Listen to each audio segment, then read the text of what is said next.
গাইবান্ধায় একটি সরকারি প্রাথমিক বিদ্যালয়ের দরজা জানালা খুলে বিক্রি করতে নিয়ে যাওয়ার সময় দরজা জানালা সহ প্রধান শিক্ষককে আটক করেছে এলাকাবাসী। পরে কৌশলে পালিয়ে যায় ওই প্রধান শিক্ষক। মঙ্গলবার সন্ধ্যায় গাইবান্ধা সদর উপজেলার পূর্ব কুপতলা সরকারি প্রাথমিক বিদ্যালয়ে এ ঘটনা ঘটে। স্থানীয়রা জানান, ওই বিদ্যালয়ের প্রধান শিক্ষক মোহাম্মদ হান্নান বিদ্যালয়ের অফিস কক্ষের ও শ্রেণীকক্ষের এবং বাথরুমের 4টি লোহার এবং একটি প্লাস্টিকের দরজা মিস্ত্রি নিয়ে খুলে বিক্রির জন্য নিয়ে যাওয়ার সময় গ্রামবাসী পথে ভ্যানসহ দরজাগুলো আটক করে। এ সময় কৌশলে পালিয়ে যায় প্রধান শিক্ষক আব্দুল হান্নান। কোন দিকে নিয়ে যাচ্ছে এগুলো? হ্যাঁ, স্কুলে ভাঙ্গি না করে নিয়ে জানাইছো কি জন্য? কি সমস্যা? না না না ভাঙ্গি নিয়ে গেলেন কি জন্য আপনি? কোন না কার অনুমতি নিছেন আপনি? না না আপনার আমার সাথে কার অনুমতি নিছেন আপনি? আপনি কার অনুমতি নিছেন আর আপনি কি কোন সাহস হলে ভাঙলেন? চাচা ভ্যান ঘুরে।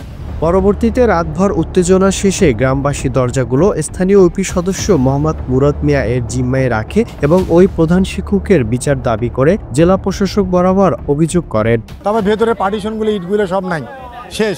তারপরে এখানে একটা আছে, আপনার ঘরটা ছিল, এই ঘরটা 7,500 টাকা বিক্রি হচ্ছে, সেটা আমার এক ফিরদুসার কাছে, সেটারও প্রুফ আছে আমাদের কাছে।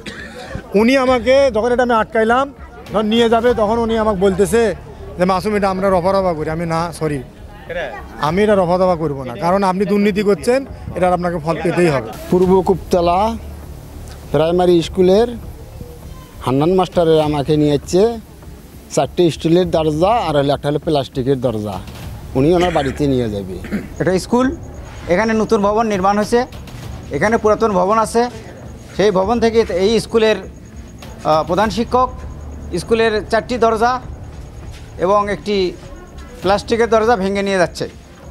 তো একজন শিক্ষক হয়ে যদি এরকম চুরি ডাকাতির মতো কোনো কর্মকাণ্ড করে, সুতরাং আমরা এটাকে গ্রহণ করতে পারি না। তা আইনের হাতে সোপর্দ দিয়ে এটাকে যথেষ্ট দৃষ্টান্তমূলক শাস্তি রাখা হোক, এই আবেদন আমি করছি গ্রামবাসীর পক্ষ থেকে। তাই হলো একটা হেডমাস্টার, শিক্ষিত মানুষ, ইনি যে এইভাবে দরজাটা খুলে নিয়ে যাবে, এটা তো ঠিক না, এটা ঠিক না। তাই তো শিক্ষিত মানুষ, তাই সরকারি জিনিস কেন নিয়ে যাবে?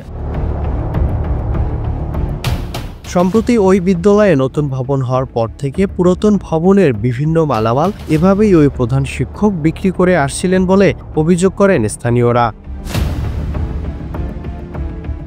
SA TV digital.